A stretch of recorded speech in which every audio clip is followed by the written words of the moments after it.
ਦਰਬਾਰ ਸਾਹਿਬ 'ਤੇ ਹਮਲਾ ਇਹਨਾਂ ਨੇ ਇੱਦਾਂ ਕੀਤਾ ਵੀ ਜਿਵੇਂ ਕੋਈ ਬਾਹਰਲੇ ਦੇਸ਼ ਦਾ ਆਣ ਕੇ ਦੂਜੇ ਦੇਸ਼ 'ਤੇ ਉਹ ਹਮਲਾ ਕਰ ਰਿਹਾ ਹੋਵੇ। ਸਿਰਫ ਇੱਥੋਂ ਤੱਕ ਹੀ ਨਹੀਂ ਸੀ ਕਿ ਸਿੱਖਾਂ ਨੂੰ ਮਤਲਬ ਇੰਨਾ ਬਰਬਾਦ ਕੀਤਾ, ਇੰਨਾ ਮਤਲਬ ਤਬਾਹ ਕੀਤਾ, ਕੋਈ ਕਹਿਣ ਵਾਲੀ ਗੱਲ ਨਹੀਂ। ਜਦੋਂ CRP ਨੇ ਹਮਲਾ ਕੀਤਾ ਸਿਰਫ ਉਦੋਂ ਉਹਨਾਂ ਨੇ ਇੱਕ ਸਿਰਫ ਜਿੱਥੇ ਜਿੱਥੇ ਸੰਤਾਂ ਮਹਾਂਪੁਰਸ਼ਾਂ ਦੇ ਮੋਰਚੇ ਬਣੇ ਸਨ, ਜਿੱਥੇ ਉਹਦੇ ਸਿੰਘ ਡਟੇ ਸਨ, ਲੜਾਕੂ ਸਿੰਘ ਜਿਨ੍ਹਾਂ ਨੇ ਗਾੜੀਆਂ ਯੁੱਧ ਕਰਨਾ ਸੀ, ਉਹਨਾਂ ਨੂੰ CRP ਨੇ ਪਹਿਲੇ ਦਿਨ ਤਾਂ ਗੋਲੀਆਂ ਚਲਾ ਕੇ ਸਿਰਫ ਉਹਨਾਂ ਦੇ ਮੋਰਚੇ ਚੈੱਕ ਕੀਤੇ ਨੇ ਵੀ ਮੋਰਚੇ ਹੈ ਕਿੱਥੇ ਕਿੱਥੇ ਨੇ।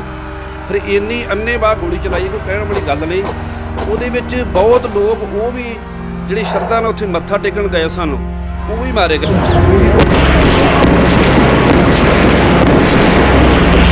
ਪਰ ਕਿੱਥੇ ਉੱਥੇ 200, 400, 500 ਦੀ ਗਿਣਤੀ ਸੀ ਭਿੰਡਰਾਂਵਾਲੇ ਦੇ ਨਾਲ, ਇੱਧਰ ਹਜ਼ਾਰਾਂ ਦੀ ਤਾਦਾਦ ਵਿੱਚ CRP ਇਹਦੇ ਵੱਡੇ ਉਹਨਾਂ ਨੂੰ ਜ਼ੋਰ 'ਤੇ ਹਮਲਾ ਕੀਤਾ ਕਿ ਇੱਕ ਵਾਰੀ ਸ੍ਰੀ ਦਰਬਾਰ ਸਾਹਿਬ ਦੇ ਅੰਦਰ ਜਾਂ ਉੱਪਰ ਜਾਂ ਸਰਾਵਾਂ ਵਾਲੇ ਪਾਸੇ ਜਾਂ ਲੰਗਰ ਵਾਲੇ ਪਾਸੇ ਕਿਸੇ ਪਾਸੇ ਵੀ ਤੰਦੂ ਧੂਰ ਇੰਨੀ ਫਾਇਰਿੰਗ ਹੋਈ ਆ ਕਿ ਲੋਕਾਂ ਨੂੰ ਦਿਸਣਾ ਵੀ ਹਟ ਗਿਆ। ਕੁਝ ਹਿੰਦੂ ਪਰਿਵਾਰਾਂ ਨੂੰ ਬੱਸਾਂ 'ਚੋਂ ਲਾ ਕੇ ਸਾੜਿਆ ਗਿਆ ਤੇ ਮਾਰਿਆ ਗਿਆ। ਕੀ ਉਹ ਸੱਚ ਹੀ ਕਿ ਕੀ ਤੁਸੀਂ ਇਸ ਕਿਸ ਤਰੀਕੇ ਨਾਲ ਸਮਝਦੇ ਜੀ? 1984 ਤੋਂ ਪਹਿਲਾਂ ਕਿਸੇ ਪਰਿਵਾਰ ਨੂੰ ਲਾ ਕੇ ਨਹੀਂ ਮਾਰਿਆ ਗਿਆ। ਸਰਕਾਰ ਨੇ, ਪੰਜਾਬ ਪੁਲਿਸ ਨੇ ਜਾਂ ਮਤਲਬ RSS ਨੇ ਆਪਣੇ ਘੁਸਪੈਠੀ ਵਿੱਚ ਕੁਝ ਭੇਜੇ ਸਨ ਸਾਨੂੰ ਸਿੱਖਾਂ ਨੂੰ ਬਦਨਾਮ ਕਰਨ ਵਾਸਤੇ। ਉਹਨਾਂ ਲੋਕਾਂ ਦੇ ਵਿੱਚ ਰਲ ਕੇ ਇਹੋ ਜਿਹੀਆਂ ਗੱਲਾਂ ਕੀਤੀਆਂ ਨੇ ਕਿ ਬੱਸਾਂ ਤੋਂ ਲਾ ਕੇ ਸਿੱਖਾਂ ਨੂੰ ਮਤਲਬ ਹਿੰਦੂਆਂ ਨੂੰ ਉਤਾਰ ਕੇ ਮਾਰ ਦਿੱਤਾ। ਜਦੋਂ ਸਿੱਖੀ ਦਾ ਪ੍ਰਚਾਰ ਚੜ੍ਹਦੀ ਕਲਾ ਵਿੱਚ ਹੋ ਰਿਹਾ ਹੋਵੇ ਤਾਂ ਕੋਈ ਨਾ ਕੋਈ ਲੋਕ ਇਹੋ ਜਿਹੀ ਸਕੀਮ ਲਾ ਹੀ ਲੈਂਦੇ ਇਹਨੂੰ ਮਤਲਬ ਡਾਊਨ ਕਰਨ ਵਾਸਤੇ, ਇਹਨੂੰ ਡੇਗਣ ਵਾਸਤੇ। ਮਤਲਬ ਕਿ ਜਿਹੜੀ ਉਹ ਇੰਦਰਾ ਗਾਂਧੀ ਸੀ ਉਹ ਤਰਲੇ ਮਾਰਦੀ ਕਿ ਸਾਡਾ ਤੁਸੀਂ ਕੰਪਰੋਮਾਈਜ਼ ਕਰੋ, ਰਾਜੀਨਾਮਾ ਕਰੋ। ਉਹਨੂੰ ਜਾਣ ਬੁੱਝ ਕੇ ਕੇਂਦਰ ਸਰਕਾਰ ਨੇ ਮਿਲੀ ਭੁਗਤ ਦੇ ਨਾਲ, RS ਦੇ ਨਾਲ ਮਿਲੀ ਭੁਗਤ ਦੇ ਨਾਲ ਇਹਨਾਂ ਵਿਰੋਧੀ ਲੋਕਾਂ ਦੇ ਨਾਲ ਸਾਡੇ ਲਿਟਰੇਚਰ ਨੂੰ ਕੀ ਗੁਰੂ ਗ੍ਰੰਥ ਸਾਹਿਬ ਦੇ ਸੱਚੇ ਪਾਤਸ਼ਾਹ ਦੇ ਸਰੂਪ ਵੀ ਉੱਥੇ ਕਈ ਅਗਨ ਭੇਟ ਹੋ ਗਏ ਨੇ। ਕਈਆਂ ਸਰੂਪਾਂ ਦੇ ਵਿੱਚ ਗੋਲੀਆਂ ਵੀ ਲੱਗੀਆਂ ਨੇ।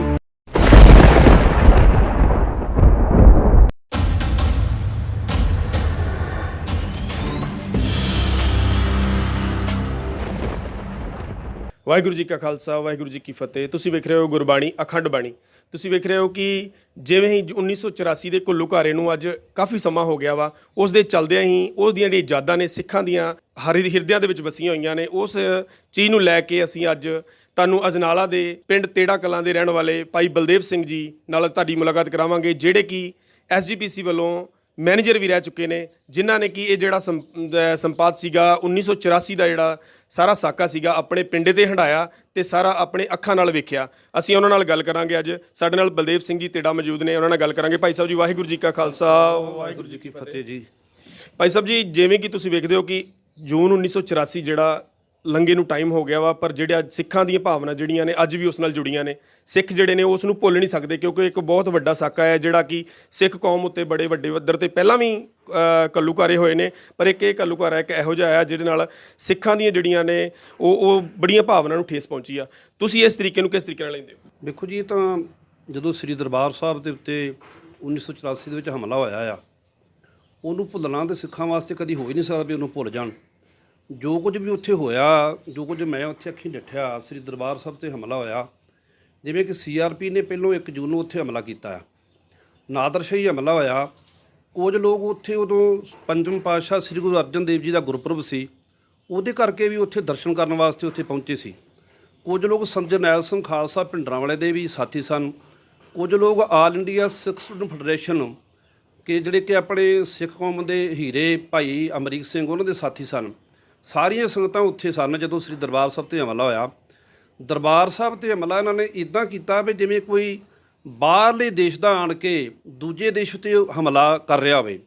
ਸਿਰਫ ਇੱਥੋਂ ਤੱਕ ਹੀ ਨਹੀਂ ਸੀਮਿਤ, ਸਿੱਖਾਂ ਨੂੰ ਮਤਲਬ ਇੰਨਾ ਬਰਬਾਦ ਕੀਤਾ, ਇੰਨਾ ਮਤਲਬ ਤਬਾਹ ਕੀਤਾ, ਕੋਈ ਕਹਿਣ ਵਾਲੀ ਗੱਲ ਨਹੀਂ। ਜਦੋਂ CRP ਨੇ ਹਮਲਾ ਕੀਤਾ ਸਿਰਫ ਉਦੋਂ ਉਹਨਾਂ ਨੇ ਇੱਕ ਸਿਰਫ ਜਿੱਥੇ ਜਿੱਥੇ ਸੰਤਾਂ ਮਹਾਂਪੁਰਸ਼ਾਂ ਦੇ ਮੋਰਚੇ ਬਣੇ ਸਨ, ਜਿੱਥੇ ਉਹਦੇ ਸਿੰਘ ਡਟੇ ਸਨ, ਲੜਾਕੂ ਸਿੰਘ ਜਿਨ੍ਹਾਂ ਨੇ ਗਾੜੀਆਂ ਯੁੱਧ ਕਰਨਾ ਸੀ, ਉਹਨਾਂ ਨੂੰ CRP ਨੇ ਪਹਿਲੇ ਦਿਨ ਤਾਂ ਗੋਲੀਆਂ ਚਲਾ ਕੇ ਸਿਰਫ ਉਹਨਾਂ ਦੇ ਮੋਰਚੇ ਚੈੱਕ ਕੀਤੇ ਨੇ ਵੀ ਮੋਰਚੇ ਹੈ ਕਿੱਥੇ ਕਿੱਥੇ ਨੇ। ਫਿਰ ਇੰਨੀ ਅੰਨ੍ਹੇਵਾਹ ਗੋਲੀ ਚਲਾਈ ਕੋਈ ਕਹਿਣ ਵਾਲੀ ਗੱਲ ਨਹੀਂ। ਉਹਦੇ ਵਿੱਚ ਬਹੁਤ ਲੋਕ ਉਹ ਵੀ ਜਿਹੜੀ ਸ਼ਰਧਾ ਨਾਲ ਉੱਥੇ ਮੱਥਾ ਟੇਕਣ ਗਏ ਸਨ ਉਹ ਵੀ ਮਾਰੇ ਗਏ। ਕੁਝ ਹੋਰ ਲੋਕ ਜਿਹੜੀ ਇੱਥੇ ਸੰਗਤ ਪਹੁੰਚੀ ਸੀ ਉਹ ਵੀ ਮਾਰੀ ਗਈ। ਕਹਿਣ ਤੋਂ ਭਾਵ ਹੈ ਕਿ ਇੰਨੀ ਬਰਬਾਦੀ ਹੋਈ ਕੋਈ ਕਹਿਣ ਵਾਲੀ ਕੋਈ ਗੱਲ ਨਹੀਂ। ਵੇਖ ਕੇ ਮਤਲਬ ਕਿਸੇ ਵੇਲੇ ਇਹੋ ਜਿਹੇ ਹਾਲਾਤ ਬਣ ਗਏ ਸਨ ਕਿ ਪੀਣ ਵਾਸਤੇ ਪਾਣੀ ਵੀ ਨਹੀਂ ਸੀ, ਛਕਣ ਵਾਸਤੇ ਲੰਗਰ ਵੀ ਨਹੀਂ ਸੀ। ਇਹੋ ਜਿਹੀ ਸਥਿਤੀ ਵੀ ਬਣ ਗਈ ਸੀ। ਪਰ ਉਹਨਾਂ ਨਿਰਦਈਆਂ ਨੇ ਇਹ ਹਮਲਾ ਇੰਨੀ ਜ਼ਬਰਦਸਤ ਗੋਲੀ ਚਲਾ ਕੇ, ਇੰਨੇ ਵੱਡੇ ਫਾਇਰ ਕਰਕੇ ਇੰਨੇ ਕੀਤੇ, ਭਾਵੇਂ ਕਿ ਸਿੰਘ ਵੀ ਗਾੜੀਆਂ ਸੰਤਾਂ ਮਹਾਂਪੁਰਸ਼ਾਂ ਦੇ ਸਾਥੀ ਦਮਦਮਾ ਟਕਸਾਲ ਆਪਣੀ ਫੈਡਰੇਸ਼ਨ ਵੱਲੋਂ ਵੀ ਨੌਜਵਾਨ ਉੱਥੇ ਗਾੜੀ ਯੁੱਧ ਲੜ ਰਹੇ ਸਨ, ਲੜਾਈ ਕਰ ਰਹੇ ਸਨ। ਉਹ ਵੀ ਅੱਗੋਂ ਪੂਰਾ ਮੁਕਾਬਲਾ ਕਰ ਰਹੇ ਸਨ। ਪਰ ਕਿੱਥੇ ਉੱਥੇ 200-400 500 ਦੀ ਗਿਣਤੀ ਸੀ ਭਿੰਡਰਾਂਵਾਲੇ ਦੇ ਨਾਲ, ਇੱਧਰ ਹਜ਼ਾਰਾਂ ਦੀ ਤਾਦਾਦ ਵਿੱਚ CRP ਇਹਦੇ ਵੱਡੇ ਉਹਨਾਂ ਨੇ ਜ਼ੋਰ 'ਤੇ ਹਮਲਾ ਕੀਤਾ ਕਿ ਇੱਕ ਵਾਰੀ ਸ੍ਰੀ ਦਰਬਾਰ ਸਾਹਿਬ ਦੇ ਅੰਦਰ ਜਾਂ ਉੱਪਰ ਜਾਂ ਸਰਾਵਾਂ ਵਾਲੇ ਪਾਸੇ ਜਾਂ ਲੰਗਰ ਵਾਲੇ ਪਾਸੇ ਕਿਸੇ ਪਾਸੇ ਵੀ ਤੰਦੂ ਧੂਰ ਇੰਨੀ ਫਾਇਰਿੰਗ ਹੋਈ ਆ ਕਿ ਲੋਕਾਂ ਨੂੰ ਦਿਸਣਾ ਵੀ ਹਟ ਗਿਆ। ਇੰਨਾ ਜ਼ਿਆਦਾ ਰੌਲਾ ਰੱਪਾ ਪੈ ਗਿਆ, ਕੋਈ ਕਹਿਣ ਵਾਲੀ ਗੱਲ ਨਹੀਂ ਸੀ। ਬਹੁਤ ਵੱਡੇ ਪੱਧਰ 'ਤੇ ਉਹਨਾਂ ਨੇ ਬਰਬਾਦੀ ਕੀਤੀ ਸ੍ਰੀ ਦਰਬਾਰ ਸਾਹਿਬ 'ਤੇ ਹਮਲਾ ਕਰਕੇ CRP ਨੇ ਪਹਿਲੀ 2 ਜੂਨ ਵਾਲੇ ਦਿਨ। ਨਹੀਂ, ਤੁਸੀਂ ਭਿੰਡਰਾਂਵਾਲਿਆਂ ਦੇ ਦਰਸ਼ਨ ਕੀਤੇ ਜੀ ਖੁਦ? ਦੇਖੋ ਜੀ, ਮੈਂ ਜਦੋਂ ਮੈਟ੍ਰਿਕ ਪਾਸ ਕੀਤੀ ਆ ਉਦੋਂ ਬਾਅਦ ਸਾਡੇ ਪਿੰਡ ਵਿੱਚ ਆਲ ਇੰਡੀਆ ਸਿੱਖ ਸਟੂਡੈਂਟ ਫੈਡਰੇਸ਼ਨ ਦੇ ਕੁਝ ਵਰਕਰ, ਜਿਹਦਾ ਕਿ ਮੇਨ ਨਾਮ ਹੈ ਗੁਰਿੰਦਰ ਸਿੰਘ ਚਮਿਆਰੀ ਵਾਲਾ, ਭੋਲਾ ਜੋ ਬਹੁਤ ਮਸ਼ਹੂਰ ਖਾੜਕੂ ਸੀ, ਉਹਨਾਂ ਨੇ ਸਾਡੇ ਪਿੰਡ ਆਣ ਕੇ ਮੀਟਿੰਗ ਕੀਤੀ ਫੈਡਰੇਸ਼ਨ ਤੌਰ 'ਤੇ। ਉਹਨਾਂ ਨੇ ਮੈਨੂੰ ਆਪਣੇ ਤਹਿਸੀਲ ਜਨਾਲਾ ਦਾ ਪ੍ਰਧਾਨ ਬਣਾ ਦਿੱਤਾ ਆਲ ਇੰਡੀਆ ਸਿੱਖ ਫੈਡਰੇਸ਼ਨ ਦਾ। ਅਤੇ ਪ੍ਰਧਾਨ ਬਣਾਉਣ ਤੋਂ ਬਾਅਦ ਫਿਰ ਅਸੀਂ ਉੱਥੇ ਸਾਡੀ ਜਿਹੜੀ ਆਵਾਜਾਈ ਸੀ ਸ੍ਰੀ ਦਰਬਾਰ ਸਾਹਿਬ ਆਮ ਹੋ ਗਈ, ਜਿਹਦੇ ਵਿੱਚ ਕਿ ਸਾਡਾ ਜ਼ਿਆਦਾ ਰਿਲੇਸ਼ਨ ਭਾਈ ਅਮਰੀਕ ਸਿੰਘ ਨਾਲ ਸੀ, ਸੰਤ ਜਰਨੈਲ ਸਿੰਘ ਖਾਲਸਾ ਭਿੰਡਰਾਂਵਾਲੇ ਨਾਲ ਸੀ। ਜਦੋਂ ਸਾਡਾ ਉੱਥੇ ਆਉਣ ਜਾਣ ਬਣ ਗਿਆ ਅਤੇ ਪਿੱਛੋਂ ਜਿਹੜੇ ਪਿੰਡ ਦੇ ਕੋਈ ਲੋਕ ਵਿਰੋਧੀ ਹੁੰਦੇ ਨੇ ਪਿੰਡਾਂ ਦੇ ਵਿੱਚ, ਜਾਂ ਇਸ ਲਹਿਰ ਦੇ ਵਿਰੋਧੀ ਸਨ, ਉਹਨਾਂ ਨੇ ਪੁਲਿਸ ਨੂੰ ਇਹ ਕਹਿ ਦਿੱਤਾ ਕਿ ਇਹਨਾਂ ਦੇ ਭਿੰਡਰਾਂਵਾਲੇ ਨਾਲ ਸੰਬੰਧ ਨੇ, ਫੈਡਰੇਸ਼ਨ ਨਾਲ ਸੰਬੰਧ ਨੇ, ਅਤੇ ਪੁਲਿਸ ਨੇ ਸਾਨੂੰ ਉੱਥੇ ਤੰਗ ਕਰਨਾ ਸ਼ੁਰੂ ਕਰ ਦਿੱਤਾ ਪਿੰਡਾਂ ਦੇ ਵਿੱਚ। ਅਤੇ ਆਪਾਂ ਫਿਰ ਉਹ 1 ਜੂਨ ਜਿਵੇਂ ਕਿ 1 ਜੂਨ ਨੂੰ ਹਮਲਾ ਹੋਇਆ, ਕਰੀਬ 1 ਮਹੀਨਾ ਪਹਿਲੋਂ ਉੱਥੇ ਕੁਝ ਸਾਡੇ ਸਾਥੀ ਵੀ ਸਨ, ਹੋਰ ਇੱਕ ਬਲਵਿੰਦਰ ਸਿੰਘ ਚਮਿਆਰੀ, ਡਾਕਟਰ ਨਰਿੰਦਰ ਸਿੰਘ ਜੀ ਖਾਲਸਾ ਚਮਿਆਰੀ ਵਾਲਾ, ਸਾਡੇ ਹੋਰ ਸਾਥੀ, ਅਸੀਂ ਵੀ ਉੱਥੇ ਪੱਕੇ ਤੌਰ 'ਤੇ ਰਹਿਣ ਲੱਗ ਗਏ। ਆਮ ਹੀ ਆਪਾਂ ਰੋਜ਼ ਹੀ ਸੰਤਾਂ ਮਹਾਂਪੁਰਸ਼ਾਂ ਦੇ ਜੋ ਭਾਸ਼ਣ ਸੁਣਦੇ ਸਨ। ਭਾਈ ਅਮਰੀਕ ਸਿੰਘ ਨਾਲ ਵੀ ਸਾਡੇ ਰਿਲੇਸ਼ਨ ਸਨ। ਕਹਿਣ ਤੋਂ ਭਾਵ ਕਿ ਜਿਹੜਾ ਉਹ ਯੁੱਧ ਸ਼ੁਰੂ ਸੀ, ਜੋ ਸੰਤ ਜਰਨੈਲ ਸਿੰਘ ਖਾਲਸਾ ਭਿੰਡਰਾਂਵਾਲਿਆਂ ਨੇ ਇੱਕ ਗੱਲ ਸ਼ੁਰੂ ਕੀਤੀ ਸੀ ਕਿ ਖਾਲਸੇ ਨੂੰ ਆਪਣਾ ਰਾਜ ਆਪਣਾ ਲੈ ਕੇ ਦੇਣਾ, ਆਪਣਾ ਘਰ ਲੈ ਕੇ ਦੇਣਾ। ਇਹ ਜਦੋਂ ਗੱਲਾਂ ਸਾਡੇ ਸੁਣਨ ਵਿੱਚ ਆਈਆਂ, ਅਸੀਂ ਵੀ ਨੌਜਵਾਨ ਉਮਰ ਵਿੱਚ ਸਾਂ, ਅਸੀਂ ਪ੍ਰਭਾਵਿਤ ਹੋਏ ਵੀ ਬਿਲਕੁਲ ਜ਼ਰੂਰੀ ਹੈ, ਖਾਲਸੇ ਨੂੰ ਆਪਣਾ ਰਾਜ ਚਾਹੀਦਾ, ਆਪਣਾ ਘਰ ਚਾਹੀਦਾ। ਇਸ ਚੀਜ਼ ਤੋਂ ਪ੍ਰਭਾਵਿਤ ਹੋ ਕੇ ਅਸੀਂ ਵੀ ਆਪਣੇ ਸਾਥੀਆਂ ਸਮੇਤ ਉੱਥੇ ਭਿੰਡਰਾਂਵਾਲੇ ਦੇ ਨਾਲ ਹੀ, ਆਪਣੇ ਭਾਈ ਅਮਰੀਕ ਸਿੰਘ ਦੇ ਨਾਲ ਹੀ ਰਹਿਣਾ ਸ਼ੁਰੂ ਕਰ ਦਿੱਤਾ। ਨਹੀਂ, ਤੁਸੀਂ ਕੀ ਭਿੰਡਰਾਂਵਾਲਿਆਂ ਨੂੰ, ਜਿਹੜਾ ਕਿ ਤੁਸੀਂ ਜਿੱਦਾਂ ਕਿ ਹੁਣ ਕਹਿ ਰਹੇ ਕਿ ਭਿੰਡਰਾਂਵਾਲਿਆਂ ਨੂੰ ਕੁਛ ਲੋਕੀ ਅੱਤਵਾਦੀ ਵੀ ਕਹਿੰਦੇ, ਤੁਸੀਂ ਵੀ ਇਸ ਚੀਜ਼ ਨੂੰ ਅੱਤਵਾਦੀ ਮੰਨਦੇ ਕਿ ਉਹਨਾਂ ਨੂੰ ਕੋਈ ਸਿੱਖ ਮੰਨਦੇ ਜੀ? ਵੇਖੋ ਜੀ, ਸੰਤ ਜਰਨੈਲ ਸਿੰਘ ਜੀ ਖਾਲਸਾ ਭਿੰਡਰਾਂਵਾਲੇ ਦਮਦਮੀ ਟਕਸਾਲ ਦੇ ਮੁਖੀ ਸਨ 14ਵੇਂ। ਜਿਹੜੇ ਸਭ ਤੋਂ ਇਹਦੇ ਪਹਿਲੇ ਮੁਖੀ ਸਨ ਬਾਬਾ ਦੀਪ ਸਿੰਘ ਸ਼ਹੀਦ ਸੀ। ਬਾਬਾ ਦੀਪ ਸਿੰਘ ਸ਼ਹੀਦ ਨੂੰ ਅੱਜ ਤੱਕ ਕਿਸੇ ਨੇ ਅੱਤਵਾਦੀ ਨਹੀਂ ਕਿਹਾ, ਨਾ ਉਹ ਅੱਤਵਾਦੀ ਸੀ, ਸੰਤ ਮਹਾਂਪੁਰਸ਼ ਸਨ। ਇਹ ਚਲਦੀ ਗੱਲ, ਜਿਵੇਂ ਸੰਤ ਕਰਤਾਰ ਸਿੰਘ ਜੀ ਭਿੰਡਰਾਂਵਾਲੇ ਜਾਂ ਹੋਰ ਮਹਾਂਪੁਰਸ਼ ਭਿੰਡਰਾਂਵਾਲੇ ਹੋਏ ਨੇ, ਉਸ ਤੋਂ ਬਾਅਦ ਜਦੋਂ ਇਹਨਾਂ ਨੂੰ ਗੱਦੀ ਨਸ਼ੀਨ ਬਣਾਇਆ ਸੰਤ ਜਰਨੈਲ ਸਿੰਘ ਖਾਲਸਾ ਭਿੰਡਰਾਂਵਾਲਿਆਂ ਨੂੰ, ਇਹਨਾਂ ਦੀ ਗੱਲ ਪ੍ਰਮਾਤਮਾ ਦੇ ਨਾਲ ਇੱਕ ਸੀ। ਇਹ ਸੰਪੂਰਨ ਸੰਤ ਮਹਾਂਪੁਰਸ਼ ਸਨ। ਇਹਨਾਂ ਨੂੰ ਖੰਡਾਂ ਬ੍ਰਹਿਮੰਡਾਂ ਦਾ ਵੀ ਗਿਆਨ ਸੀ, ਪੂਰੀ ਜਾਣਕਾਰੀ ਸੀ। ਕਹਿਣ ਤੋਂ ਭਾਵ ਕਿ ਗੁਰਬਾਣੀ ਉੱਤੇ, ਇਹ ਬਾਣੀ ਉੱਤੇ ਇੰਨਾ ਵਿਸ਼ਵਾਸ ਕਰਦੇ ਸਨ, ਕੋਈ ਕਹਿਣ ਵਾਲੀ ਗੱਲ ਹੀ ਨਹੀਂ ਸੀ। ਜੋ ਵੀ ਕਹਿੰਦੇ ਸਨ ਉਹੋ ਹੀ ਕਰਦੇ ਸਨ, ਜੋ ਕਹਿੰਦੇ ਸਨ ਉਹੋ ਹੀ ਹੋ ਜਾਂਦਾ ਸੀ। ਉਹ ਤੋਂ ਕਹਿਣ ਤੋਂ ਭਾਵ ਸੀ ਕਿ ਜਿਹੜਾ ਕੋਈ ਵੀ ਸਿੱਖ ਆ, ਉਹ ਗੁਰੂ ਗ੍ਰੰਥ ਸਾਹਿਬ 'ਤੇ ਪੂਰਾ ਵਿਸ਼ਵਾਸ ਰੱਖਦਾ ਆ, ਬਾਣੀ ਉੱਤੇ ਪੂਰਾ ਵਿਸ਼ਵਾਸ ਰੱਖਦਾ ਆ, ਉਹ ਪੂਰਾ ਆਪਣਾ ਨਿਤਨੇਮੀ ਆ, ਉਹਦੀ ਪ੍ਰਮਾਤਮਾ ਦੇ ਨਾਲ, ਗੁਰੂ ਮਹਾਰਾਜ ਸੱਚੇ ਪਾਤਸ਼ਾਹ ਨਾਲ ਇੱਕ ਗੱਲ ਹੁੰਦੀ। ਜਿਵੇਂ ਆਮ ਲੋਕਾਂ ਦੀ ਇੱਕ ਬੰਦੇ ਨਾਲ ਗੱਲ ਹੁੰਦੀ ਆ, ਇਸ ਤਰ੍ਹਾਂ ਹੀ ਉਹ ਸਿੱਖ ਦੀ ਵੀ ਪ੍ਰਮਾਤਮਾ ਨਾਲ ਇੱਕ ਗੱਲ ਹੁੰਦੀ ਆ। ਮੇਰੇ ਕਾਲ ਜੋ ਕੁਝ ਮੈਂ ਡਿੱਠਾ ਜਾਂ ਜੋ ਲੋਕ ਹੁਣ ਕੁਝ ਕਹਿ ਰਹੇ ਨੇ, ਉਹ ਬਿਲਕੁਲ ਸੰਪੂਰਨ ਸੰਤ ਮਹਾਂਪੁਰਸ਼ ਸਨ। ਇਕੱਲੇ ਸੰਤ ਹੀ ਨਹੀਂ ਸਨ, ਨਾਲ ਸੰਤ ਵੀ ਸਨ, ਨਾਲ ਸਿਪਾਹੀ ਵੀ ਸਨ। ਇਹ ਲੋਕਾਂ ਦਾ ਆਮ ਨਾਅਰਾ ਸੀ ਕਿ ਭਿੰਡਰਾਂਵਾਲਾ ਸੰਤ ਸਿਪਾਹੀ ਜਿਸ ਨੇ ਸੁੱਤੀ ਕੌਮ ਜਗਾਈ। ਸੰਤ ਮਹਾਂਪੁਰਸ਼ ਵੀ ਸਨ ਅਤੇ ਕੁਝ ਸਿਪਾਹੀ ਵੀ ਸਨ ਜਿਨ੍ਹਾਂ ਨੇ ਕਿ ਐਡਾ ਵੱਡਾ ਸੰਘਰਸ਼ ਛੇੜਿਆ। ਉਹਨਾਂ ਦਾ ਸੰਘਰਸ਼ ਅਜੇ ਤੱਕ ਹੁਣ ਵੀ ਆਲ ਵਰਲਡ ਵਿੱਚ ਲੋਕ ਜਿਹੜੇ ਦੁਨੀਆ ਦੇ ਸਾਰੇ ਮੰਨਦੇ ਨੇ, ਇਹਨੂੰ ਕੋਈ ਛੇੜਿਆ ਕਿਉਂ, ਨਾ ਕੀਤਾ ਕਿਉਂ। ਇਹ ਗੱਲ ਇੱਕ ਵੱਖਰੀ ਆ ਕਿ ਕੁਝ ਲੋਕ ਵਿੱਚ ਗਲਤ ਵਿੱਚ ਆਪਣੇ 1984 ਤੋਂ ਬਾਅਦ ਵਿੱਚ ਇੰਟਰਫੀਲ ਕਰ ਗਏ, ਜਿਹਦੇ ਨਾਲ ਸਾਡਾ ਸੰਘਰਸ਼ ਪਿੱਛੇ ਚੱਲ ਗਿਆ। ਪਰ ਇਹ ਵਾਕਿਆ ਹੀ ਅਸੀਂ ਜੋ ਕੁਝ ਵੇਖਿਆ ਅੱਖਾਂ ਦੇ ਨਾਲ, ਜੋ ਕੁਝ ਆਪਾਂ ਡਿੱਠਿਆ, ਜੋ ਸੰਤਾਂ ਮਹਾਂਪੁਰਸ਼ਾਂ ਨੇ ਅਰਦਾਸ ਕੀਤੀ ਹੈ ਸਿੱਖਾਂ ਨੂੰ ਕੋਈ ਵੱਖਰਾ ਘਰ ਲੈਣ ਦੀ, ਉਹ ਹਰ ਹਾਲਤ ਵਿੱਚ ਕਿਸੇ ਨਾ ਕਿਸੇ ਦਿਨ ਜ਼ਰੂਰ ਪੂਰੀ ਹੋਵੇਗੀ। ਖਾਲਸੇ ਨੂੰ ਆਪਣਾ ਰਾਜ ਮਿਲੇਗਾ, ਖਾਲਸੇ ਨੂੰ ਆਪਣਾ ਘਰ ਮਿਲੇਗਾ। ਏਡੀਆਂ ਵੱਡੀਆਂ ਸ਼ਹਾਦਤਾਂ, ਜਿਵੇਂ ਭਾਈ ਅਮਰੀਕ ਸਿੰਘ ਜੀ ਸ਼ਹੀਦ ਹੋ ਗਏ, ਜਿਵੇਂ ਜਨਰਲ ਬਾਬਾ ਠਾਰਾ ਸਿੰਘ ਸ਼ਹੀਦ ਹੋ ਗਏ, ਅਨੇਕਾਂ ਗੁਰਬਾਣੀ ਪੜ੍ਹਨ ਵਾਲੇ ਗੁਰਸਿੱਖ ਜਿਹੜੇ ਨਿਤਨੇਮੀ 24 ਘੰਟੇ ਨਿਤਨੇਮ ਕਰਦੇ ਸਨ, ਉਹਨਾਂ ਦੀ ਉੱਥੇ ਸ਼ਹੀਦੀਆਂ ਹੋਈਆਂ ਨੇ। ਮੈਂ ਤਾਂ ਸਮਝਦਾ ਕਿ ਉਹਨਾਂ ਦੀ ਸ਼ਹੀਦੀਆਂ ਕਦੀ ਜਾਇਆ ਨਹੀਂ ਜਾਣਗੀਆਂ। ਇੱਕ ਨਾ ਇੱਕ ਦਿਨ ਇਸ ਚੀਜ਼ ਨੂੰ ਜ਼ਰੂਰ ਬੂਰ ਪਵੇਗਾ। ਨਹੀਂ, ਉਸ ਟਾਈਮ ਤੇ ਕਹਿੰਦੇ ਕਿ 1984 ਵੇਲੇ ਕੁਝ ਹਿੰਦੂ ਪਰਿਵਾਰਾਂ ਨੂੰ ਬੱਸਾਂ 'ਚੋਂ ਲਾ ਕੇ ਸਾੜਿਆ ਗਿਆ ਤੇ ਮਾਰਿਆ ਗਿਆ। ਕੀ ਉਹ ਸੱਚ ਹੀ ਕਿ ਕੀ ਤੁਸੀਂ ਇਸ ਨੂੰ ਕਿਸ ਤਰੀਕੇ ਨਾਲ ਸਮਝਦੇ ਹੋ? ਦੇਖੋ ਜੀ, 1984 ਤੋਂ ਪਹਿਲਾਂ ਕਿਸੇ ਪਰਿਵਾਰ ਨੂੰ ਲਾ ਕੇ ਨਹੀਂ ਮਾਰਿਆ ਗਿਆ। 1984 ਤੋਂ ਬਾਅਦ ਕੁਝ ਮਤਲਬ ਫੈਡਰੇਸ਼ਨ ਦੇ ਲੋਕ, ਕੁਝ ਹੋਰ ਜਥੇਬੰਦੀ ਦੇ ਲੋਕ ਜਿਹੜੇ ਕਿ ਸਰਕਾਰੀ ਤੌਰ ਤੇ ਸਾਡੀਆਂ ਜਥੇਬੰਦੀਆਂ ਦੇ ਵਿੱਚ ਸਰਕਾਰ ਨੇ, ਪੰਜਾਬ ਪੁਲਿਸ ਨੇ ਜਾਂ ਮਤਲਬ RSS ਨੇ ਆਪਣੇ ਘੁਸਪੈਠੀ ਵਿੱਚ ਕੁਝ ਭੇਜੇ ਸਨ ਸਾਨੂੰ ਸਿੱਖਾਂ ਨੂੰ ਬਦਨਾਮ ਕਰਨ ਵਾਸਤੇ। ਉਹਨਾਂ ਲੋਕਾਂ ਦੇ ਵਿੱਚ ਰਲ ਕੇ ਇਹੋ ਜਿਹੀਆਂ ਗੱਲਾਂ ਕੀਤੀਆਂ ਨੇ ਕਿ ਬੱਸਾਂ ਤੋਂ ਲਾ ਕੇ ਸਿੱਖਾਂ ਨੂੰ ਮਤਲਬ ਹਿੰਦੂਆਂ ਨੂੰ ਉਤਾਰ ਕੇ ਮਾਰ ਦਿੱਤਾ। ਜਿਹੜਾ ਅਸਲ ਵਿੱਚ ਸਿੱਖ ਆ, ਮੈਂ ਖੁਦ ਵੇਖਿਆ ਵੀ ਜਿਹੜੇ ਉੱਥੇ ਹਿੰਦੂ ਲੋਕ ਵੀ ਜਾਂਦੇ ਸਨ, ਜਿਨ੍ਹਾਂ ਦੀਆਂ ਲੜਕੀਆਂ ਛੱਡੀਆਂ ਜਾਂਦੀਆਂ ਸਨ ਵਿਆਹੀਆਂ ਹੋਈਆਂ, ਉਹਨਾਂ ਦੀ ਵੀ ਮਦਦ ਸੰਤ ਜਰਨੈਲ ਸਿੰਘ ਖਾਲਸਾ ਭਿੰਡਰਾਂ ਵਾਲੇ ਇੱਥੇ ਪੂਰੀ ਕਰਦੇ ਸਨ। ਉਹਨਾਂ ਲੜਕੀ ਨੂੰ ਵੀ ਵਸਾਉਂਦੇ ਸਨ। ਜਿਹੜੇ ਸੱਚੇ ਸੁੱਚੇ ਖਾੜਕੂ ਸਨ, ਜਿਨ੍ਹਾਂ ਦਾ ਮੈਂ ਨਾਂ ਲੈਣ ਲੱਗਾ ਬੜੀ ਲੰਮੀ ਲੈਣ ਲੱਗ ਜੇਗੀ, ਉਹਨਾਂ ਨੇ ਵੀ ਬਾਹਰ ਹੁੰਦਿਆਂ ਹੋਇਆਂ ਵੀ ਸਿੱਖ ਹਿੰਦੂ ਪਰਿਵਾਰਾਂ ਦੀ ਬੜੀ ਜ਼ਿਆਦਾ ਮਦਦ ਕੀਤੀ ਆ। ਕਿਉਂਕਿ ਜਿਹੜਾ ਸਿੱਖ ਆ ਉਹ ਹਰ ਧਰਮ ਦਾ ਬਹੁਤ ਜ਼ਿਆਦਾ ਸਤਿਕਾਰ ਕਰਦਾ, ਭਾਵੇਂ ਉਹ ਕ੍ਰਿਸਚਨ ਹੋਵੇ, ਭਾਵੇਂ ਹਿੰਦੂ ਹੋਵੇ, ਭਾਵੇਂ ਕੋਈ ਵੀ ਹੋਵੇ। ਸਿੱਖਾਂ ਦੇ ਵਿੱਚ ਇਹ ਗੱਲ ਹੈ ਹੀ ਨਹੀਂ। ਸਿੱਖ ਦਾ ਸਿਰਫ ਇੱਕ ਜਿਹੜਾ ਆਪਣਾ ਰੋਲ ਹੈ, ਜਿਹੜੀ ਕਿ ਲੜਾਈ ਆ, ਉਹ ਤਾਂ ਮਤਲਬ ਉਹਨਾਂ ਲੋਕਾਂ ਨਾਲ ਆ ਜਿਹੜੇ ਲੋਕ ਧੱਕੇਸ਼ਾਹੀ ਕਰਦੇ ਨੇ, ਜਿਹੜੇ ਮਾੜੇ ਕੰਮ ਕਰਦੇ ਨੇ, ਉਹਨਾਂ ਦੇ ਨਾਲ ਸੰਤਾਂ ਦੀ ਲੜਾਈ ਸੀ। ਸੰਤਾਂ ਨੇ ਕਦੇ ਵੀ ਹਿੰਦੂਆਂ ਨਾਲ ਜਾਂ ਕਿਸੇ ਵੀ ਧਰਮ ਦੇ ਨਾਲ ਕੋਈ ਵਿਤਕਰਾ ਨਹੀਂ ਕੀਤਾ। ਨਹੀਂ, ਉਸ ਵੇਲੇ ਜੋ ਇੰਦਰਾ ਸਰਕਾਰ ਇੱਕ ਉਹਨਾਂ ਨਾਲ ਸਮਝੌਤਾ ਕਰਨਾ ਚਾਹੁੰਦੀ ਸੀ, ਕੁਝ ਮੰਗਾਂ ਰੱਖੀਆਂ ਸੀ, ਉਹ ਮੰਗਾਂ ਨੂੰ ਤੁਸੀਂ ਜਾਇਜ਼ ਸਮਝਦੇ ਹੋ ਕਿ ਕਿਸ ਤਰੀਕੇ ਨਾਲ ਸਮਝਦੇ? ਵੇਖੋ ਜੀ, ਮੈਨੂੰ ਉਦੋਂ ਇੰਨੀ ਨੌਲੇਜ ਜ਼ਿਆਦਾ ਨਹੀਂ ਸੀ। ਜੋ ਕੁਝ ਮੈਂ ਬਾਅਦ ਵਿੱਚ ਜੋਧਪੁਰ ਦੀ ਜੇਲ੍ਹ ਵਿੱਚ ਭਾਈ ਮਨਜੀਤ ਸਿੰਘ ਕੋਲ ਪੁੱਛਿਆ, ਹਰਮਿੰਦਰ ਸਿੰਘ ਗਿੱਲ ਕੋਲ ਪੁੱਛਿਆ, ਵਿਰਸਾ ਸਿੰਘ ਵਲਟੋਆ ਨਾਲ ਮੇਰੀ ਗੱਲ ਹੋਈ ਆ, ਜੋ ਕੁਝ ਪੁੱਛਿਆ ਉਹ ਦੱਸਦੇ ਸਨ ਕਿ ਸੰਤਾਂ ਮਹਾਂਪੁਰਸ਼ਾਂ ਦੇ ਮਤਲਬ ਕਿ ਜਿਹੜੀ ਉਹ ਇੰਦਰਾ ਗਾਂਧੀ ਸੀ ਉਹ ਤਰਲੇ ਮਾਰਦੀ ਸੀ ਸਾਡਾ ਤੁਸੀਂ ਕੰਪਰੋਮਾਈਜ਼ ਕਰੋ, ਰਾਜੀਨਾਮਾ ਕਰੋ। ਪਰ ਜਦੋਂ ਉਹ ਗੱਲ ਕਰਦੇ ਸੀ ਉਹ ਕਹਿੰਦੇ ਵੀ ਜੇ ਤੂੰ ਆਉਣਾ ਗੱਲਬਾਤ ਕਰਨ ਵਾਸਤੇ ਸ੍ਰੀ ਦਰਬਾਰ ਸਭਾ ਅਕਾਲ ਤਖਤ ਆ, ਸਿੱਖਾਂ ਦੀ ਕਚਹਿਰੀ ਵਿੱਚ ਆ, ਮੈਂ ਲੁਕ ਛਿਪ ਕੇ ਤੇਰੇ ਨਾਲ ਗੱਲ ਨਹੀਂ ਕਰਨੀ ਚਾਹੁੰਦਾ। ਪਰ ਸਭ ਤੋਂ ਪਹਿਲੀ ਡਿਮਾਂਡ ਹੁੰਦੀ ਸੀ ਕਿ ਅਨੰਦਪੁਰ ਸਾਹਿਬ ਦਾ ਜਿਹੜਾ ਮਤਾ ਆ ਉਹ ਜੇ ਪ੍ਰਵਾਨ ਕਰਦੀ ਤਾਂ ਸਾਡਾ ਤੇਰੇ ਨਾਲ ਕੋਈ ਕੰਪਰੋਮਾਈਜ਼ ਆ, ਰਾਜੀਨਾਮਾ, ਉਸ ਤੋਂ ਬਗੈਰ ਕੋਈ ਵੀ ਰਾਜੀਨਾਮਾ ਨਹੀਂ ਹੈਗਾ। ਨਹੀਂ, ਕੁਝ ਬੁੱਧੀਜੀਵਾਂ ਦਾ ਕਹਿਣਾ ਹੈ ਕਿ ਜਿਹੜਾ ਇਹ 1984 ਦਾ ਜਿਹੜਾ ਅਟੈਕ ਦਾ ਹੈਗਾ ਸੀ ਪਲਾਨ, ਇਹ ਕੁਝ ਸਾਲ ਪਹਿਲਾਂ ਹੀ ਹੋ ਚੁੱਕਾ ਸੀ। ਇਸ ਤਰੀਕੇ ਨੂੰ ਤੁਸੀਂ ਕਿਸ ਤਰੀਕੇ ਨਾਲ ਲੈਂਦੇ ਹੋ? ਵੇਖੋ ਜੀ, ਇਹ ਤਾਂ ਜਦੋਂ ਵੀ ਪਿਛਲੇ ਇਤਿਹਾਸ ਨੂੰ ਵੀ ਆਪਾਂ ਪੜ੍ਹ ਲਈਏ, ਆਪਾਂ ਵਾਚ ਲਈਏ, ਜਦੋਂ ਵੀ ਸਿੱਖਾਂ ਦੀ ਚੜ੍ਹਦੀ ਕਲਾ ਹੁੰਦੀ ਆ, ਸਿੱਖਾਂ ਦਾ ਕੋਈ ਚੰਗਾ ਰਹਿਬਰ, ਕੋਈ ਸੰਤ ਮਹਾਂਪੁਰਸ਼, ਗੁਰੂ ਨਾਨਕ ਪਾਤਸ਼ਾਹ ਤੋਂ ਵੀ ਸ਼ੁਰੂ ਕਰ ਲਈਏ, ਉਦੋਂ ਵੀ ਇਹ ਗੱਲਾਂ ਚੱਲਦੀਆਂ ਸਨ।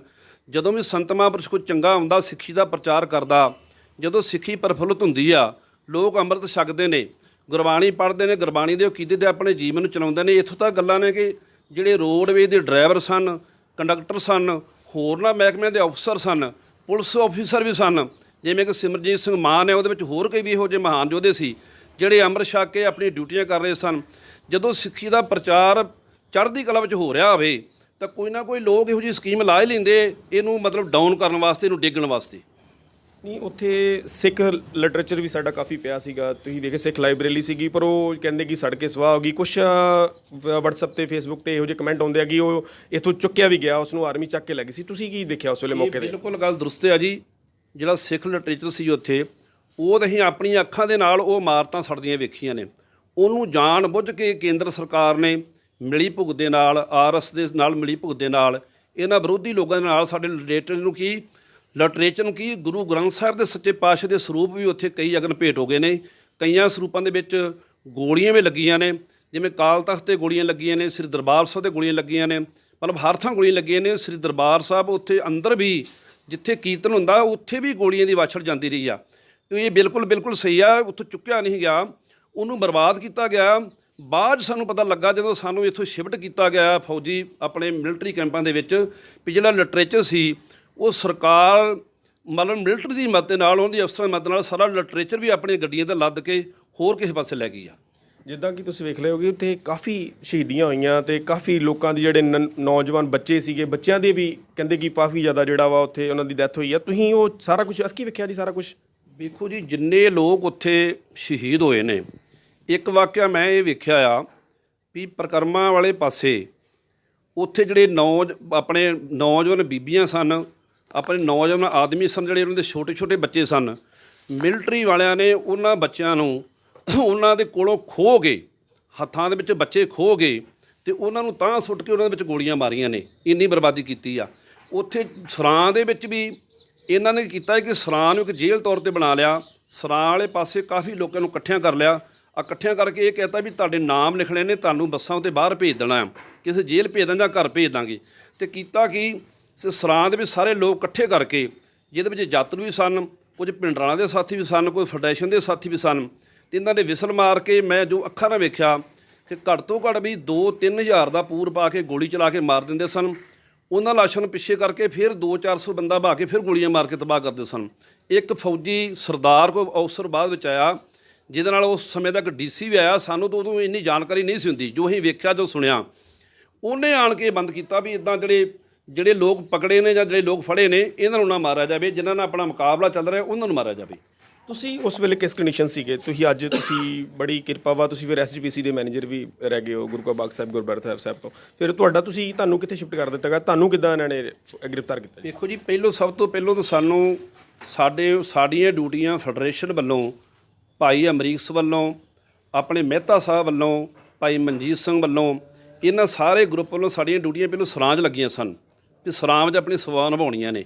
ਫਿਰ ਸਾਨੂੰ ਭਾਈ ਅਮਰੀਕ ਦੀ ਉੱਥੇ ਇੱਕ ਮਤਲਬ ਸਿਸਟਮ ਸੀ, ਉੱਥੇ ਵਾਇਰਲੈਸ ਸਿਸਟਮ ਸੀ ਕਿ ਵਾਇਰਲੈਸ ਸੈੱਟ ਹੈ ਸੀ, ਜਿਨ੍ਹਾਂ ਦਾ ਆਪਸ ਵਿੱਚ ਹਰ ਮੋਰਚੇ ਵਿੱਚ ਕੰਡਕਟ ਸੀ। ਇੱਕ ਦੂਜੇ ਨਾਲ ਗੱਲਬਾਤ ਆਪਣੀ ਚੱਲਦੀ ਰਹਿੰਦੀ ਸੀ। ਜਿਵੇਂ ਭਾਈ ਅਮਰੀਕ ਸਿੰਘ ਸੀ, ਸੰਤ ਭਿੰਡਰਾਂ ਵਾਲੇ ਸਨ, ਉਹਦੇ ਮੇਮਨ ਸਾਥੀ ਸਨ।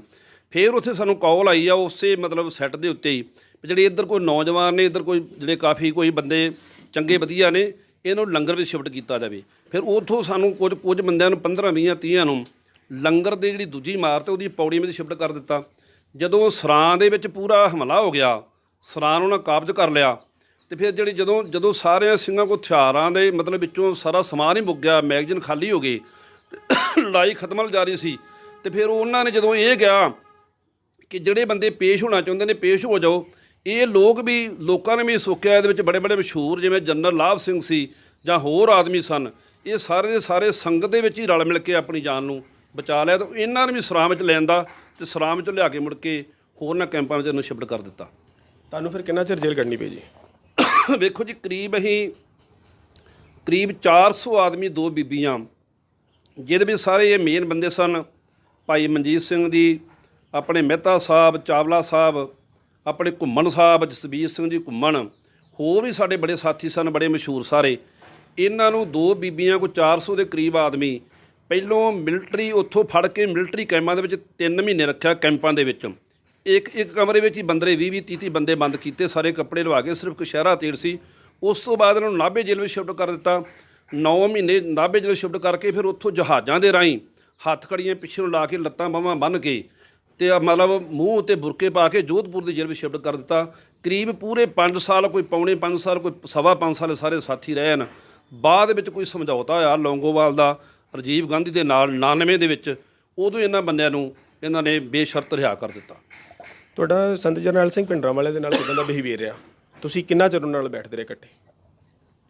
ਵੇਖੋ ਜੀ, ਉਦੋਂ ਸੰਤ ਜਰਨੈਲ ਸਿੰਘ ਖਾਲਸਾ ਭਿੰਡਰਾਂਵਾਲਿਆਂ ਕੋਲ ਬੜੇ ਬੜੇ ਬੁੱਧੀਜੀਵੀਏ, ਬੜੇ ਬੜੇ ਆਫਿਸਰ ਲੈਣਾ ਦੇ ਬੰਦੇ ਮਿਲਦੇ ਸਨ। ਅਸੀਂ ਦੇ ਇੱਕ ਛੋਟੇ ਵਰਕਰ ਸਾਂ, ਸਾਨੂੰ ਵੀ ਇੰਨਾ ਟਾਈਮ ਜ਼ਿਆਦਾ ਨਹੀਂ ਸੀ ਮਿਲਦਾ ਸੰਤਾਂ ਦੀ ਸੰਗਤ ਕਰਨ ਦਾ। ਕਿਤੇ ਕੋਈ ਲੋੜ ਪੈਂਦੀ ਸੀ, ਅਸੀਂ ਭਾਈ ਅਮਰੀਕ ਨਾਲ ਸੰਬੰਧ ਕਰਦੇ ਹਾਂ, ਕੋਈ ਗੱਲਬਾਤ ਕਰਦੇ ਹਾਂ ਕਿ ਕੋਈ ਚੀਜ਼ ਦੀ ਲੋੜ ਪੈਂਦੀ ਹੈ, ਕੋਈ ਸਾਨੂੰ ਕੋਈ ਕੰਮ ਹੋਵੇ, ਕੋਈ ਫੋਨ ਕਰਾਉਣਾ ਹੋਵੇ ਜਾਂ ਕੋਈ ਗੱਲਬਾਤ ਵੀ ਸਾਂਝੀ ਕਰਨੀ ਹੋਵੇ, ਅਤੇ ਕਿਤੇ ਨਾ ਕਿਤੇ ਜੇ ਲੋੜ ਪੈਂਦੀ ਫਿਰ ਭਾਈ ਅਮਰੀਕ ਸਿੰਘ ਸਾਨੂੰ ਸੰਤਾਂ ਭਿੰਡਰਾਂ ਦੇ ਨਾਲ ਨੌਜਵਾਨਾਂ ਨੂੰ ਖਾਸ ਕਰਕੇ 2-4 ਮਿੰਟ 5-7 ਮਿੰਟ ਮਿਲਾ ਦਿੰਦੇ ਸਨ। ਅਤੇ ਭਿੰਡਰਾਂਵਾਲੇ ਦੀ ਸ਼ਹੀਦੀ ਜਿਹੜੀ ਤੁਹਾਡੇ ਸਾਹਮਣੇ ਹੋਈ ਜੀ? ਵੇਖੋ ਜੀ, ਉਸ ਟਾਈਮ 'ਤੇ ਅਸੀਂ ਤਾਂ ਲੰਗਰ ਵਾਲੇ ਪਾਸੇ ਹਾਂ, ਲੰਗਰ ਵਾਲੇ ਪਾਸੇ, ਪਰ ਉੱਥੇ ਸਾਨੂੰ ਇਹ ਖਬਰ ਮਿਲੀ ਆ, ਉਹ ਵਾਇਰਲੈਸ 'ਤੇ ਸਾਰੀ ਗੱਲ ਵੀ 6 ਜੂਨ ਨੂੰ ਸਵੇਰੇ ਸੰਤ ਜਰਨੈਲ ਸਿੰਘ ਖਾਲਸਾ ਭਿੰਡਰਾਂਵਾਲੇ, ਬਾਬਾ ਠਾਰਾ ਸਿੰਘ ਜੀ, ਭਾਈ ਅਮਰੀਕ ਸਿੰਘ ਜੀ, ਉਹਨਾਂ ਦੇ ਹੋਰ ਸਾਥੀ ਜਨਰਲ ਸਬੇਗ ਸਿੰਘ ਜੀ, ਇਹ ਅਕਾਲ ਤਖ਼ਤ ਦੇ ਸਾਹਮਣੇ ਸ੍ਰੀ ਦਰਬਾਰ ਸਾਹਿਬ ਦੇ ਦੂਜੇ ਪਾਸੇ ਇਹਨਾਂ ਨੇ ਸ਼ਰੇਆਮ ਆਣ ਕੇ ਉੱਥੇ ਆਣ ਕੇ ਜਕਾਰੇ ਛੱਡ ਕੇ तो उत्थे शहीदी दिती आ। उदों मिलटरी वाले सानूं ये भी कहा कि आपका जो भिंडरांवाला है वो मार दिया है, तो सानूं पता लग गया भी बिल्कुल ही संत उत्थे शहीद हो गए ने। ਤੇ ਉਹਨਾਂ ਦਾ ਫਿਰ ਜਿਹੜਾ ਸੰਸਕਾਰ ਜਿਹੜਾ ਉਹਨਾਂ ਦੀ ਕਿਰਿਆ ਕਰਮ ਸੀਗੇ ਉਹ ਫਿਰ ਕਿੱਥੇ ਹੋਇਆ ਜੀ? ਇਹਦੇ ਵਿੱਚ ਸਾਨੂੰ ਕੋਈ ਪੂਰਾ ਕਲੀਅਰ ਨਹੀਂ ਹੋਇਆ, ਉੱਥੇ ਨਹੀਂ ਸਾਨੂੰ ਕਲੀਅਰ ਹੋਇਆ। ਜਦੋਂ ਆਪਾਂ ਮਿਲਟਰੀ ਕੈਂਪਾਂ ਦੇ ਵਿੱਚ ਸਾਨੂੰ ਲੈ ਗਏ ਨੇ, ਉੱਥੇ ਸਾਨੂੰ ਜਿਹੜੇ ਸਾਡੇ ਵਿੱਚ ਚੰਗੇ ਆਗੂ ਸਨ ਉਹਨਾਂ ਨੇ ਸਾਨੂੰ ਇਹ ਦੱਸਿਆ ਵੀ ਜਿਹੜੀ ਉਹਦੀ ਜਾਣ ਪਛਾਣ ਸੀ ਉਹਦੇ ਦੱਸਣ ਮੁਤਾਬਕ ਇਹ ਆ ਵੀ ਸੰਤ ਜਰਨੈਲ ਸਿੰਘ ਖਾਲਸਾ ਭਿੰਡਰਾਂਵਾਲੇ ਦੀ ਸਿੰਘਣੀ ਨੂੰ ਲਿਆਂਦਾ ਜਾਂ ਹੋਰ ਜਿਹੜੇ ਉਹਨਾਂ ਦੇ ਪਿਤਾ ਜੀ ਸਨ ਸਰਦਾਰ ਜੋਗਿੰਦਰ ਸਿੰਘ ਉਹਨਾਂ ਨੂੰ ਲਿਆ ਕੇ ਜਾਣ ਪਛਾਣ ਕੀਤੀ ਆ। ਉਹਨਾਂ ਦੇ ਦੱਸਣ ਮੁਤਾਬਕ ਹੀ ਇਹ ਗੱਲ ਆ ਵੀ ਉਹਨਾਂ ਦੀ ਪਛਾਣ ਕਰਕੇ ਤੇ ਉਹਨਾਂ ਦੀ ਡੈੱਡ ਬੋਡੀ ਦਾ ਸੰਸਕਾਰ ਕਰ ਦਿੱਤਾ ਗਿਆ। ਤੁਸੀਂ ਇਹ ਸਾਰਾ ਵਾਕਿਆ ਆਪਣੇ ਪਿੰਡੇ ਤੇ ਹੰਡਾਇਆ, ਤੁਸੀਂ ਸਾਰਾ ਮੌਕਾ ਵੇਖਿਆ, ਪਰ ਤੁਸੀਂ ਇਸ ਚੀਜ਼ ਨੂੰ ਕਿਸ ਤਰੀਕੇ ਨਾਲ ਲੈਂਦੇ ਹੋ ਕਿ ਇਹ ਭਿੰਡਰਾਂ ਵਾਲਿਆਂ ਦਾ ਜਿਹੜਾ ਰੋਲ ਸੀ ਉਹ ਕਿਸ ਤਰੀਕੇ ਦਾ ਰਿਹਾ? ਦੇਖੋ ਜੀ, ਸੰਤ ਜਰਨੈਲ ਸਿੰਘ ਖਾਲਸਾ ਭਿੰਡਰਾਂ ਦਾ ਰੋਲ ਬਿਲਕੁਲ ਸਹੀ ਸੀ, ਬਿਲਕੁਲ ਦਰੁਸਤ ਸੀ। ਸਿੱਖ ਕੌਮ ਨੂੰ ਇੱਕ ਸੇਧ ਦੇਣ ਵਾਲੀ ਗੱਲ ਸੀ, ਕਿਉਂਕਿ ਸਿੱਖ ਕੌਮ ਅਜੇ ਤੱਕ ਆਜ਼ਾਦ ਨਹੀਂ ਗਈ, ਨਾ ਆਜ਼ਾਦ ਹੋ ਰਹੀ ਆ। ਜਿੰਨੀਆਂ ਮਰਜ਼ੀ ਸਰਕਾਰਾਂ ਬਦਲੀ ਹੋ ਜਾਣ, ਕੋਈ ਵੀ ਆ ਜਾਵੇ, ਜੋ ਸਿੱਖਾਂ ਦਾ ਅਸਲੀ ਹੱਕ ਉਹ ਨਹੀਂ ਉਹਨਾਂ ਨੂੰ ਮਿਲਦਾ।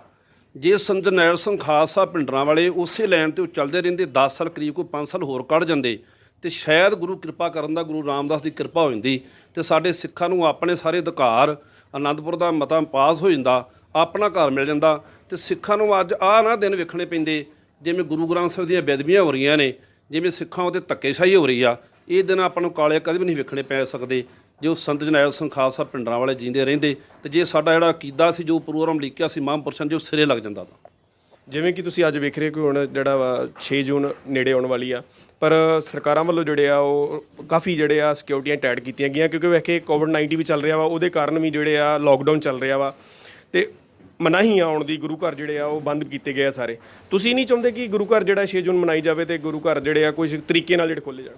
ਬਿਲਕੁਲ ਜੀ, ਅਸੀਂ ਤਾਂ ਚਾਹੁੰਦੇ ਹਾਂ ਸ਼ਾਂਤਮਈ ਪੂਰਕ ਦੇ ਵਿੱਚ 6 ਜੂਨ ਦਾ ਦਿਹਾੜਾ ਸਾਰੇ ਲੋਕਾਂ ਨੂੰ, ਸਾਰੀਆਂ ਟਕਸਾਲਾਂ ਨੂੰ, ਸਾਰੀਆਂ ਫੈਡਰੇਸ਼ਨਾਂ ਨੂੰ, ਸਾਰੀਆਂ ਜਥੇਬੰਦੀਆਂ ਨੂੰ, ਸ਼੍ਰੋਮਣੀ ਪ੍ਰਬੰਧਕ ਕਮੇਟੀ ਨੂੰ ਵੀ ਰਲ ਕੇ 6 ਜੂਨ ਦਾ ਉਹ ਦਿਹਾੜਾ ਉੱਥੇ ਆਪਾਂ ਨੂੰ ਮਨਾਉਣਾ ਚਾਹੀਦਾ, ਰਲ ਮਿਲ ਕੇ ਮਨਾਉਣਾ ਚਾਹੀਦਾ। ਸਰਕਾਰ ਨੂੰ ਇਹਦੇ ਉੱਤੇ ਕੋਈ ਮਤਲਬ ਮਨਾਹੀ ਨਹੀਂ ਕਰਨੀ ਚਾਹੀਦੀ। ਸਰਕਾਰ ਤੇ ਐਵੇਂ ਜਾਣ ਕੇ ਇੱਕ ਸਾਨੂੰ ਲੋਕਾਂ ਨੂੰ ਭੰਬਲ ਭੂਸ ਵਿੱਚ ਪਾਇਆ, ਸਿੱਖਾਂ ਨੂੰ ਪਾਇਆ, ਚੱਕਰ ਵਿੱਚ ਪਾਇਆ ਵੀ 6 ਜੂਨ ਉੱਥੇ ਕੀ ਹੋ ਜਾਏਗਾ, ਹੋਣਾ ਕੀ ਆ।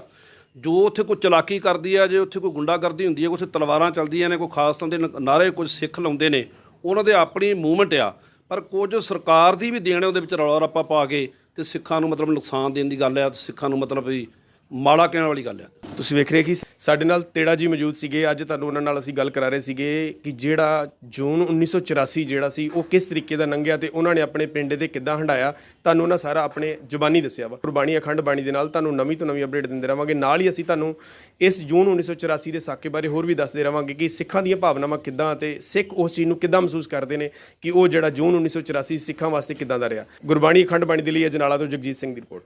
ਵਾਹਿਗੁਰੂ ਜੀ ਕਾ ਖਾਲਸਾ, ਵਾਹਿਗੁਰੂ ਜੀ ਕੀ ਫਤਿਹ।